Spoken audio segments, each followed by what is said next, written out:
Today is September 21st, and we are interviewing Espiridion Araujo at 1:45. I'm going to say you're wrong every time. Espiridion Araujo. Espiridion is 66 years old, having been born on November 12th, 1948. My name is Regina Corthals, and I'll be the interviewer. Rita Corson will be the court reporter for this interview. Can you tell us where and when you were born? I was born in Harlingen, Texas in 1948, November 12th, to Amelia and Espiridion Araujo. Can you tell us what your parents' occupations were? Yeah, my father was a dock worker and my mother operated machines in a candy factory. Okay, did you have siblings? And if you did, their names, ages? I had 3 brothers. My brother was he was 5 years older than me, so and right now he's 71 years old.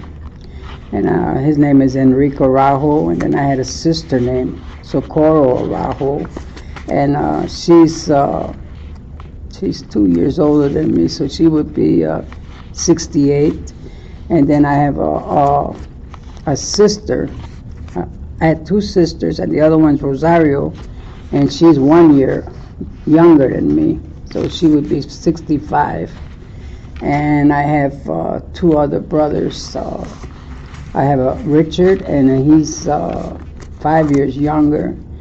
And the youngest is Rolando Araujo. And 3 of my brothers, they were all in the Marine Corps.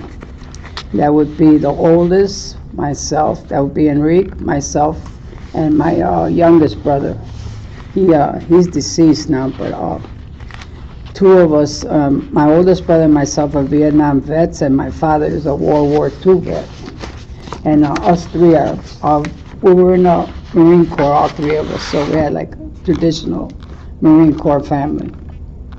So, what were you doing before you entered the service?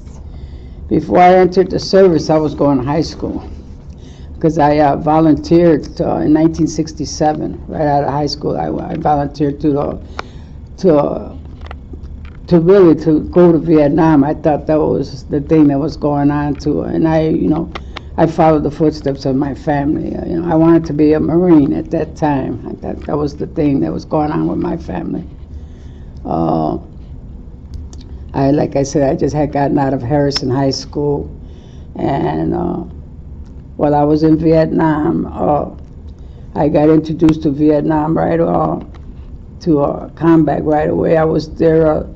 The second day in Vietnam was the first time I seen action, and I had a friend of mine that we were both, like most guys that go over, we were boys, because I was 18 years old when I went to Vietnam, and we were really gung-ho. We were looking forward to get into a firefight, see what it was like to be in a firefight or see the enemy.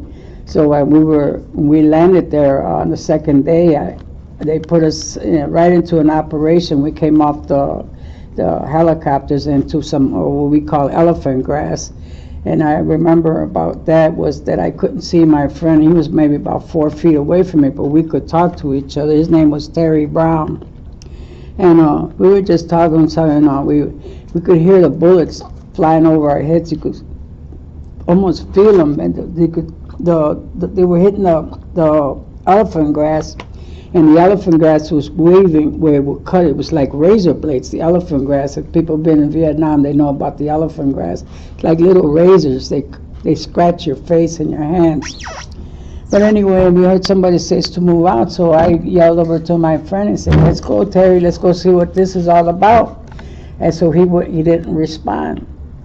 So, we got into a little firefight, and then I remember somebody yelling at me, telling them to get them ready, and I didn't know what they were talking about. And then when they opened up, and I walked over by where he was, in the area that he was in, and I had walked over there with my fire team leader, and he had said, "Get them ready." They were standing over me, like kind of yelling at me, and I didn't know what they were talking about, so they were telling me to get them ready. They meant to put them in a body bag, which at the time I didn't know that the poncho was the body bag. So.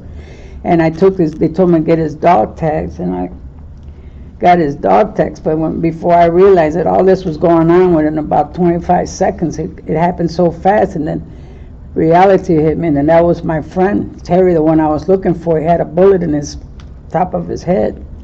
And then I started getting real scared of facing reality of really being in Vietnam.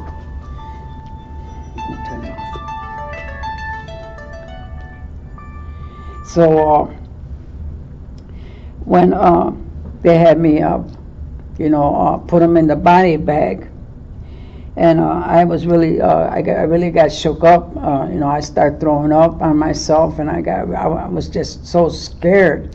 And that night, I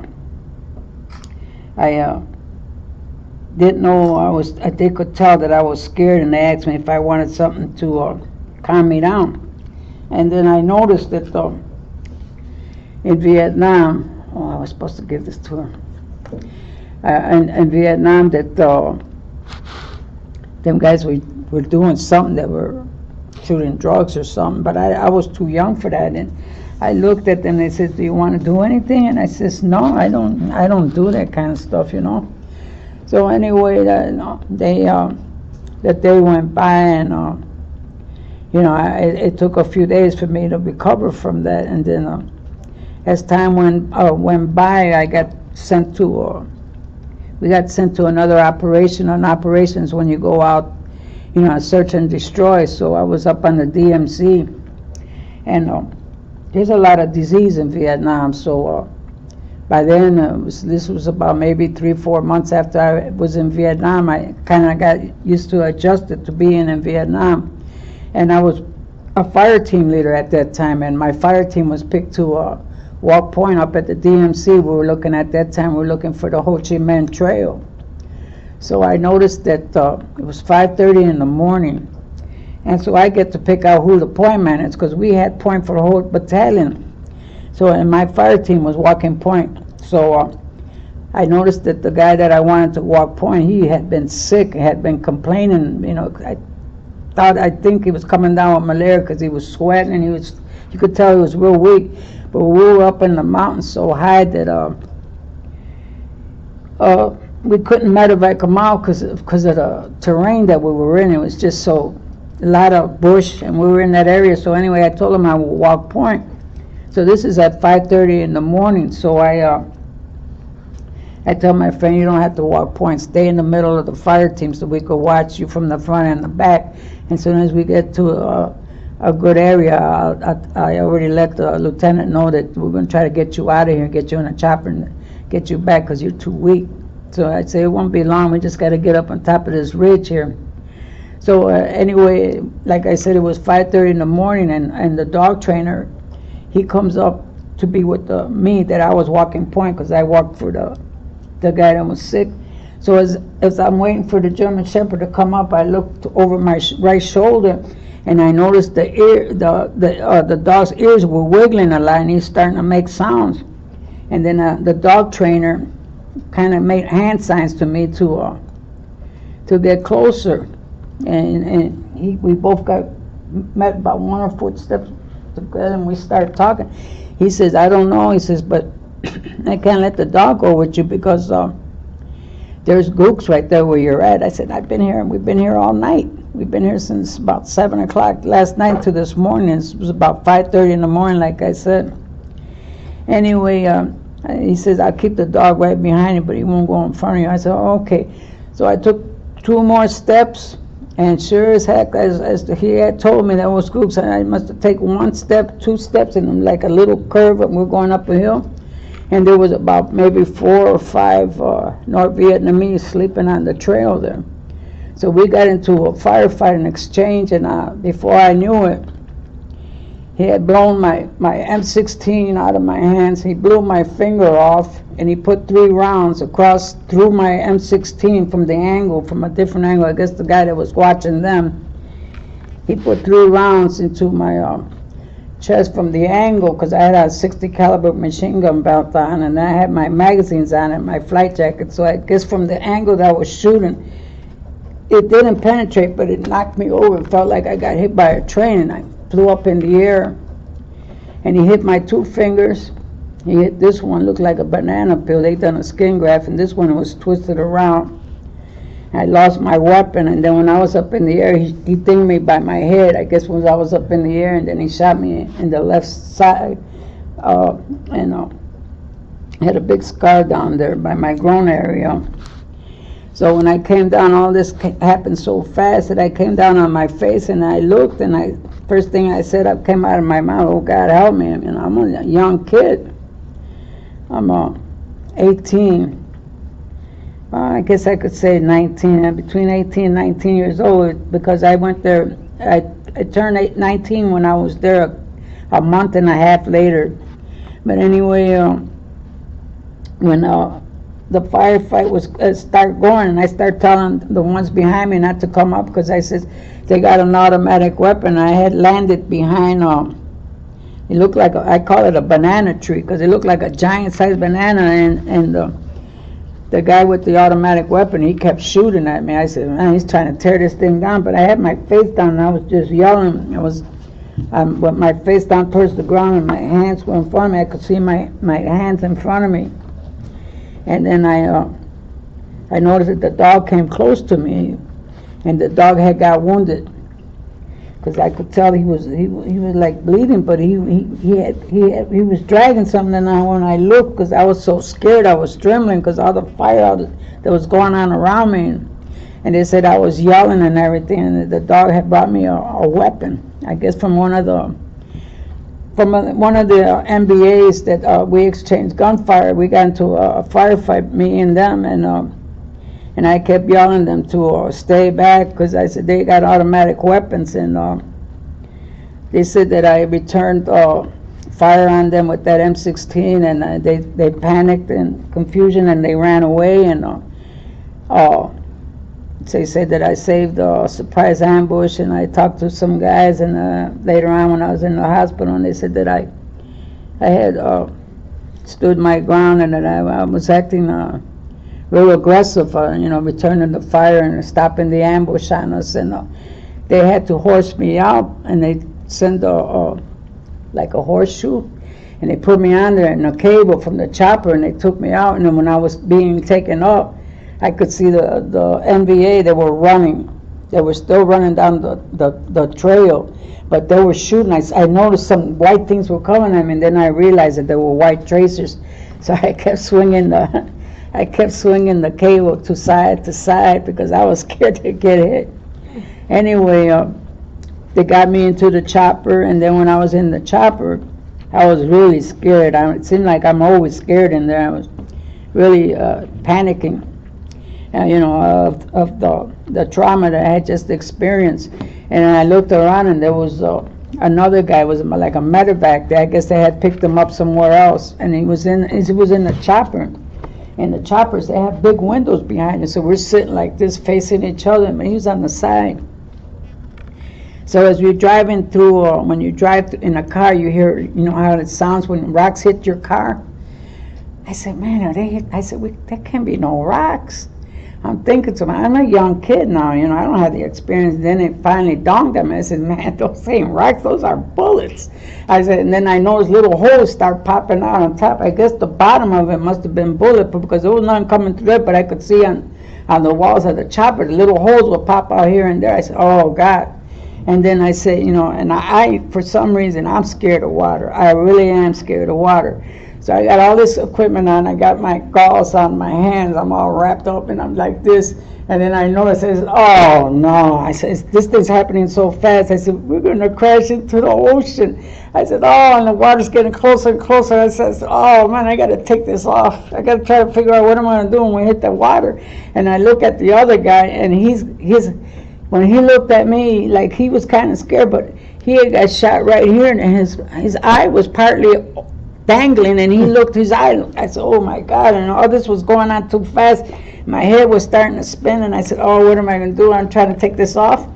I said, oh, we're going to crash. I said, I'm not going to have no time. I started like praying, and I couldn't think too good. And then all of a sudden, I I heard some footsteps, and I looked up, and there was a guy standing there. We had landed on the repos on a hospital ship. I said, oh my God, my heart was pounding. I thought it was going to come out of my chest. I was so scared. Anyway, they took me in there and, took me in there, and then I had calmed down a little bit.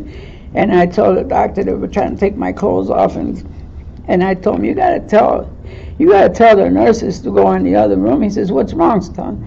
I said, you know what? I was so scared that I think I defecated all over myself, and I'm embarrassed. It was that when I was up in the air, he had dinged me, and he hit me by my thigh and my left groin area, and that was all blood, but I didn't know that at the time.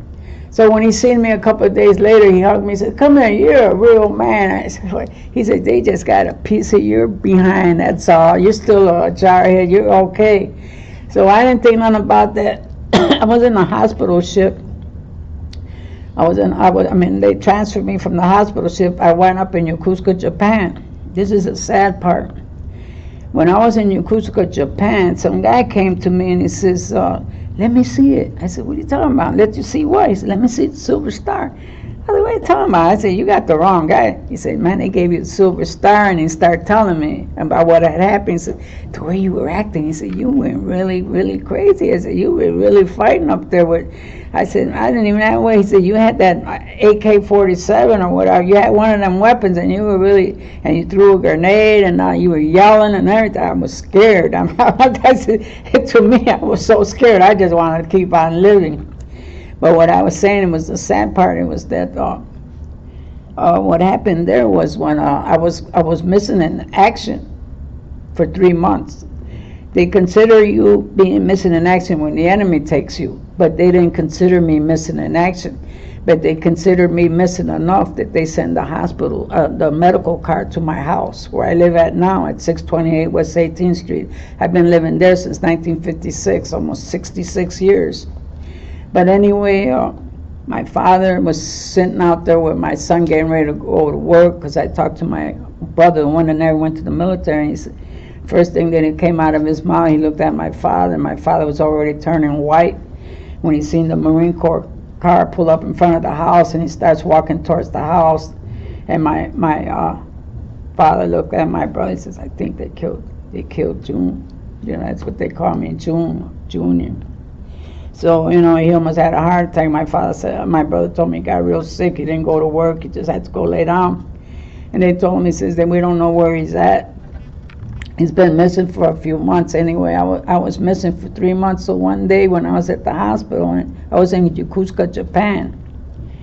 That part I don't understand too much, why they couldn't keep in contact with my family and let them know that I was in the hospital, because my father could have died from that experience. And so, I always think about that. So, oh my God, that was one thing that my father experienced, and one thing that happened to me too, also behind that Silver Star, because the Silver Star I never really thought about what Silver Star was. I just considered being wounded and happy to be back home, and that I defended my country. I didn't honor the Silver Star the way I should honor it, and the way I do now. I'm real proud I have been a Silver Star winner now. But so many things happened that one day I was a grunt. My MOS was a motor, but I was always a grunt. I always stayed in the bush. I was paranoid about going in a battalion area, like I tell some guys. I never had a hot meal. I never had a shower. When I was in Vietnam, I was there a little over 13 months. I was in the military almost 2 years, but 20 months of it, most of it was involved around Vietnam. I said, I never had no hot meals and took showers and that, man. I hear these guys talk about, and one of the guys is with us, he had made weights, and I said, man, what? It's completely different than the part that I was what they call a grunt. I went in tunnels, and they called me a tunnel rat, but it's not the way people say that, because I was a small structure. It doesn't work that way. Whoever is next to go down, it doesn't matter if you weigh 300 pounds or if you weigh 100 pounds. Whoever next is going down in there. So I went in those places. But before I lose my train of thought, I was starting to tell you about that Silver Star, that when I had gone to that battalion area, they told me to get changed and all, and I was really surprised when he told me go change. And then I told him, I says, hey, that thing over there, can I get wet? Because I didn't know that was a shower. It was a big old can in there, because I wasn't used to being in the battalion area. So I changed and I put that thing in, and oh, it felt so good. That was, I think, the first time I had taken a shower or got wet like that. And when I was walking out, they told me go out by the parade deck. So I figured I'd come to get some troops and take them to the bush or to the LZ, and then we're going to go back to the bush. So and then I heard some music going off, and I heard somebody yell attention. So I went to attention too, and that's when they read my citation, the Silver Star Medal that I'm telling you about. I got the citation. It's kind of long, so it's just headed by. It's written by. Do you have copies of all of Yes, that I do. information? Yes, Okay, I well, make do. sure you give that to me.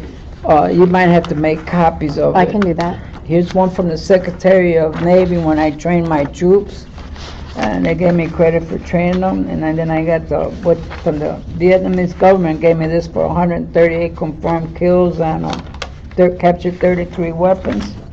And this is the translation from the Board of Education. And this is also, I keep going back to the Silver Star.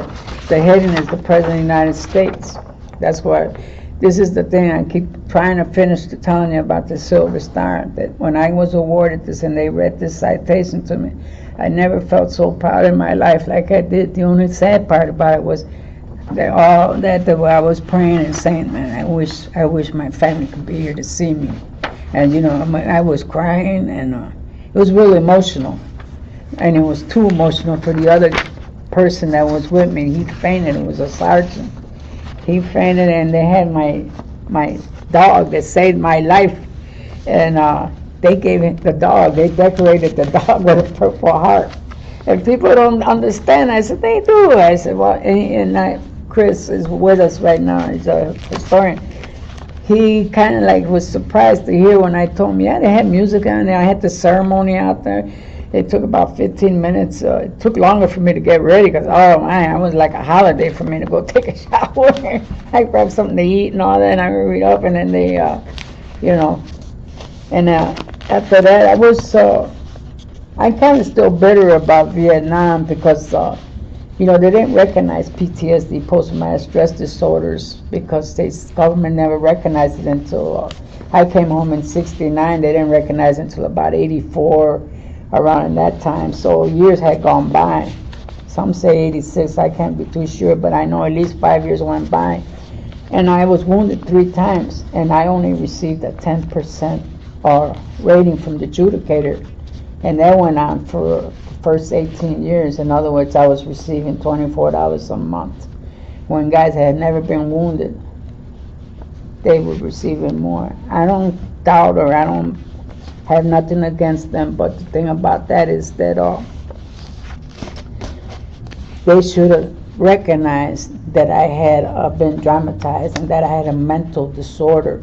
I was released from a couple of jobs. One was with Illinois Bell because I was freaking out. I didn't know what was wrong with me. I was spacing out.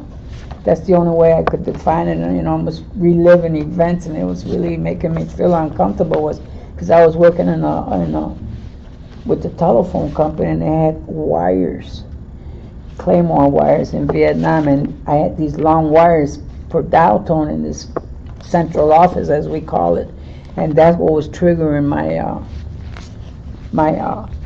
reliving the events of Vietnam and my PTSD, but they never recognized it to this very day. We're now, in 2015, and I'm still trying to get what we call clear unmistakable error, because it took me a long time to try to keep them down. It took me a long time to address the issue and to start talking the way I talk about it. But I still go to the VA. I'm real strong-headed. They say that I shouldn't quit going to the regional office, but I say I'll never stop going to the regional office because I feel like I'm a voice for Vietnam vets that have experienced things like I've went through and what I'm going through, as far as the adjudicator not rating us right. And then one time our Secretary of Defense, John Kerry, was running for president, and I had caught colon cancer. I was weighing 79 pounds that I brought back from Vietnam from the Agent Orange. That for some reason they don't recognize it, but anyway, I had told him, I says, I wanted to tell you about friendly fire. I said, there's 58,000 names, over 58,000 names in the Vietnam Memorial. And I don't see not one name of friendly fire, of veterans that were killed from friendly fire in Vietnam Memorial. You should put their names up there and put an asterisk over their name on that Vietnam Memorial so they could be recognized by their country that they defended and died for, and put an asterisk and address that issue of friendly fire. And at that time, Mr. Kerry told me that if he became president of the United States, that I would be more than welcome. He had his whole staff interview me. But as we all know, he didn't become president, and that the way I feel is still in me, in my head and in my heart, and I always talk about that. And I really strong feel that, you know, the Vietnam veterans didn't get what they deserve yet, but I don't have nothing against the Veterans Administration, because as we all know, they're doing a good job, and they could only do so much. All we could do, the way I feel and the way I look at it now, is I have a lot of hate in me, but now I look at it differently. I look at it as it's a process, and the process now is for me to speak about it. Maybe later on somebody will be able to carry that a little further, but I had to keep that voice going for the ones that are not here to voice their feelings. And I had gone through a lot of drama in my life. I felt, and I felt it was the PTSD, and I still go to classes to this day for, to control my PTSD, and have a psychiatrist, and I have a personal one. And in the process, I was given the name the Silent Hero, because I just had that, and they gave me, here it is. They gave me, the American Latino Society gave me this name. I'll read it if it's okay with you. It'll take about 2 minutes. Yes, that's fine. And they gave me the name, the Silent Hero. It says, here you have Espiridion Araujo Jr. wearing his Marine coat, overcoat. He is a war hero. He has not received his dues. Junior, as he's known to all his friends, was born November 12, 1948 in Hardison, Texas. His family moved to Chicago, to the Pilsen area in 1956.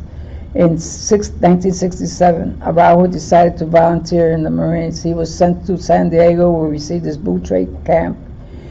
He was sent out to the front lines of Vietnam, where he was assigned to the 1st Marine Division and later to the 3rd Marine Division. His alertness prevented enemy attacks, allowing him to open fire in a surprise counterattack. Moments later, while in the heat of automatic firefight, he was shipped out and carried to a hospital ship. 3 months later, he underwent many operations in Yokosuka, Japan. He was awarded the Silver Star, for he was discharged and returned to Vietnam. While on the battlefield, he once again was decorated for bravery. He supported his enemies. On November 1968 in Quezon City, Vietnam, where he served as a rifleman, was given 1 Bronze Star, the Navy Achievement Medal with a Combat V for valor. All these outstandings were received by this quiet Mexican American that also received 3 Purple Hearts. When he was honorably discharged, he returned home to Chicago Pilsen area. He is employed as a volunteer social work, and he can only buy, and his dream is, his personal desire is to buy and give food to all the poor people that is in need. Araujo is carrying an embattled strap metal throughout his body, 18 pieces of shrapnel fragments, itching legs and hands of his fingers, where these are a constant reminder of a war that he's never quite acknowledged, and far better is soon forgotten, and was given the name Silent Hero. Okay. And I don't know, but I think I said enough, unless you want to ask me something. I'm going to back up and ask you some questions. Okay. Easy. Yeah. Before Vietnam. Yes. When you were little. Yes. What did you think you would maybe do when you were an adult? My ambition? Yeah, what did you think maybe I instead thought of? I was going to be a baseball player because I'm a Okay. baseball fanatic. We grew up near, we're from the south side, and we grew up all White Sox fans, my family. And I used to play ball all the time, Little League, Pony League, and all that, until I went to the Marines. But my long range goal was to be a major league ball player, and I guess that didn't come about. And now my ambition is to go back to school and be a service representative to help veterans and understand the laws. And my dream is to go to Washington and see how they pass laws, so I could understand it. But I need to get more educated. So I asked them about that. Right now I'm close to being homeless because they sold my house that I lived in because my mother passed away, and my brothers and sisters and them decided they wanted to get rid of that. So right now they are helping me with that, and soon I'll be housed, maybe in another week or so. God willing, I hope it, and then I could get readjusted and go after my dream of going back to school. Yeah, well, you hit a lot of things when you were telling us your story, such as why you chose that particular branch, your first days of service, and all that kind of stuff. Do you recall any of your instructors, and did any of those make a strong impact on you? Yes, they did, because they trained me to be disciplined. I always remember being in that parade uh, field, and when I was in San Diego, marching all day for hours. They really got me in condition. If I wasn't in that type of shape, I don't think I would have lived through Vietnam. So I give them all. I remember one of them was Mr. Schultz, and I can't remember the other one, but their faces, I'll never erase them from my mind. But I give them a lot of credit for me making it through Vietnam. So, some of these other questions that they ask are how you adapt to military life, including your physical regimen, barracks, food, social life. Did you not have any of that kind of experience, or was it all just you automatically started going into No, at that combat time, situations? at the time when I was going through, I was young, and I really was looking forward to going to Vietnam. So I was going through a training, and I was really into training, so it didn't bother me. And of course, it was a lot of things that we all hated, but it was a challenge going through that obstacle. So it really helped. Sure. A lot of these other questions we have already kind of been answered in your stories that you told, but one of the things was how did you stay in touch with family and friends back home? So my question was kind of like, when did they find out that you were just in a hospital and not? It took them over 3 months to find out after, because I say I got wounded in November, December, January, February. It was after. Yeah, it took a little bit longer than 3 months. The way they found out, I didn't even know that they didn't know. They brought a telephone to my bed, and they told me to call home, and it was my father, and he was like kind of crying. I could tell he was really emotional, and he asked me how I was doing. I says, "Oh, I'm okay, but Dad, I got in trouble." He said, "What did you do?" I says, "I drank some of that stuff they call sake, and I thought I could talk to the girls, but I didn't know she was a second lieutenant." So I got a little trouble. She told me to calm down, but other than that, I'm okay. And he said, "Just be careful. You should be coming home soon." And then when I got my orders. I went to Vietnam. I went to Okinawa to wait to see if they were going to send me back to stateside. But I was an MP there for about a month, and then I got my orders. But I was really disappointed because it said return to Vietnam, and after I had been wounded so bad, and then, to go back to Vietnam and then losing one of my fingers, and I still went to Vietnam. So then, as soon as I got there, then I got wounded again, and then I got wounded 3 times. But I figured that I'm really blessed because I came back, and a lot of guys didn't come back. So I just took that with part of being in Vietnam. So where were you when the war ended? When it ended in 1975, you're talking about? Mm-hmm. When it ended? In 1975, I think that was in the time that I was probably working, trying to work with Eleanor Bell.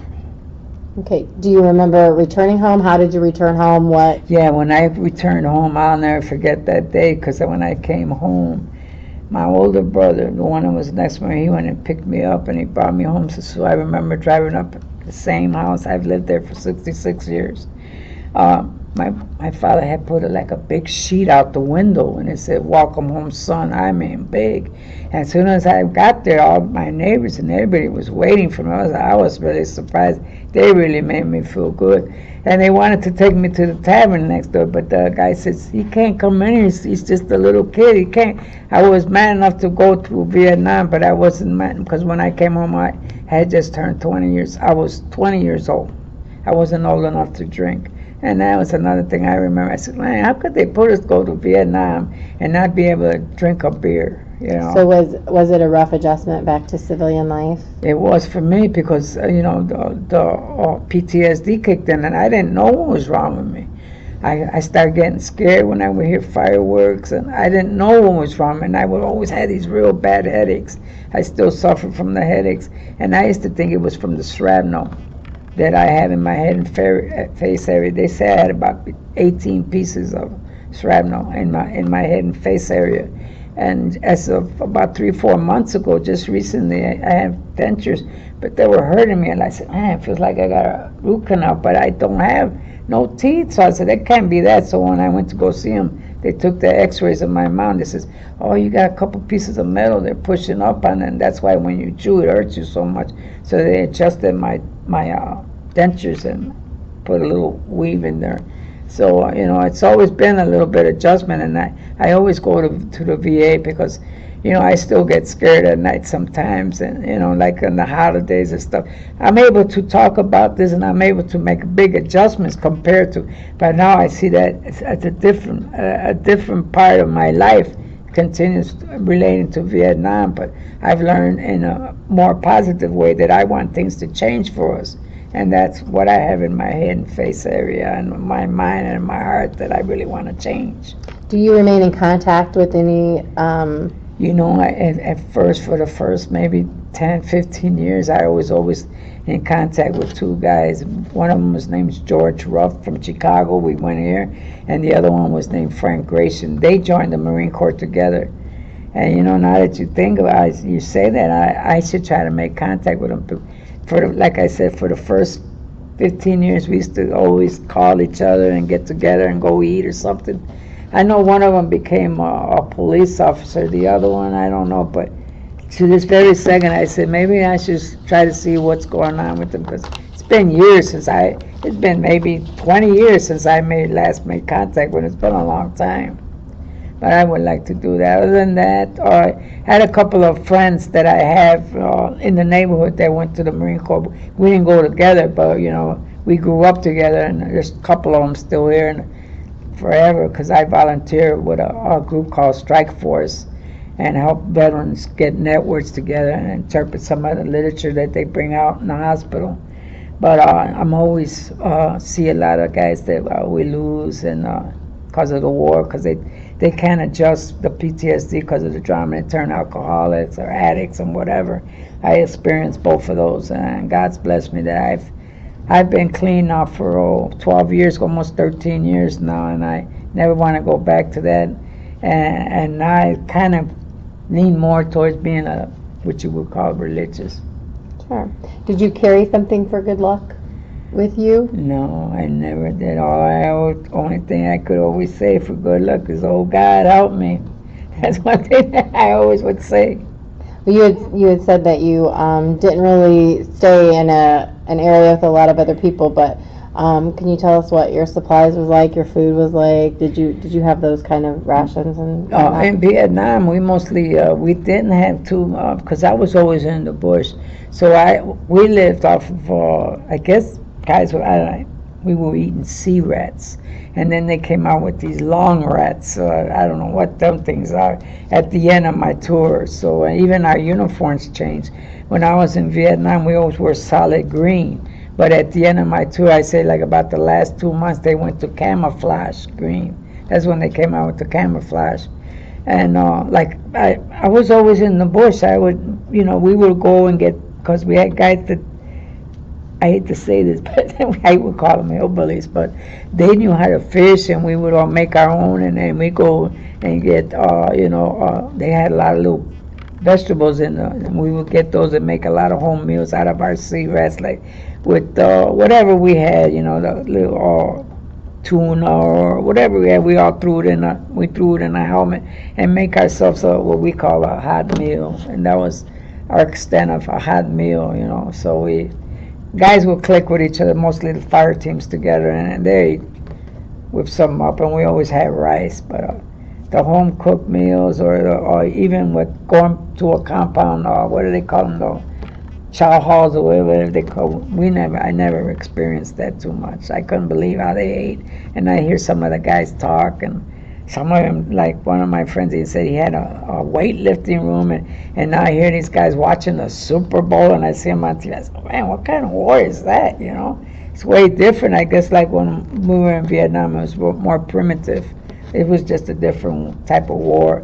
But the guys in Afghanistan, I feel sorry for them because I see that they're kind of like the Vietnam vets. I see them with all these big zippers, they got their heads split, man. And veterans are veterans. And when you're in war, it doesn't matter what branch of service, if you were in the Army or in the Navy or Marine, whatever.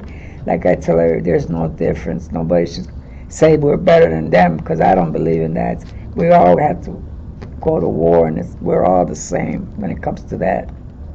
You mentioned going back to school and things like that. Are you using any military benefits? No, I want to. They told me if I go back to school, because I haven't done that. Because like I said, I'm just starting to recover myself. I had a lot of problems with my PTSD, and I'm getting up in age, and it took me from. I just got my 100% was in 2003. I mean, that's a long time. I came home in 1969 and go all the way to 2003. That was a long journey. So now that I'm getting involved with the VA, and I had to get myself clean, and I had to work on myself psychologically, and then like I want things to change and everything takes time. Okay, well, one final question I'm going to ask you here is what message would you like to leave for future generations who will view or hear this interview? I would say to them to always defend your country, and it's not going to be easy, and it takes time to learn that you have to make adjustments when you come home, and to be really, it's a privilege to defend your country because we all have family, and you have to think about them too, and it's better to fight in another foreign country than to have them come into our country. So I feel that you should be proud to be in the military. That's what I have to say to them. Well, thank you very much, and thank you for talking with us Okay. today. Would you like to? I'm okay. You did. Would you like to bring that board up so we can get it on the video? I had the board up there. I just now noticed it. I got PTSD real bad. If you just want to kind of set it in the chair, I will try to take the camera here see, and it's try to kinda hit all everything. Look at it. I just realized that I could put it on here. I don't know if you could catch it there. Can you see it from there? Yeah, that's why I'm going to try to come a little closer. I think it's like this. I think that's my Silver Star citation. That's my Secretary of Navy, the Vietnamese. I mean, that's the Navy Achievement Medal with a Combat V. And it says very brave Marine. Some of my ribbons. This is my Vietnamese Cross of Gallantry. One of my Purple Hearts, my Silver Star Vietnam campaign medals. Oh, this is the 138 confirmed kills. This is the translation. That's the certificate. It got a ribbon on there. I don't know what this is. The translation. And there's the silent hero, and this handsome guy's supposed to be me. So I'm the older version of that young guy. That young guy turned out to be this old man. I still have one thing. I'm still real proud. Well, thank you very much. Okay, so I take this down.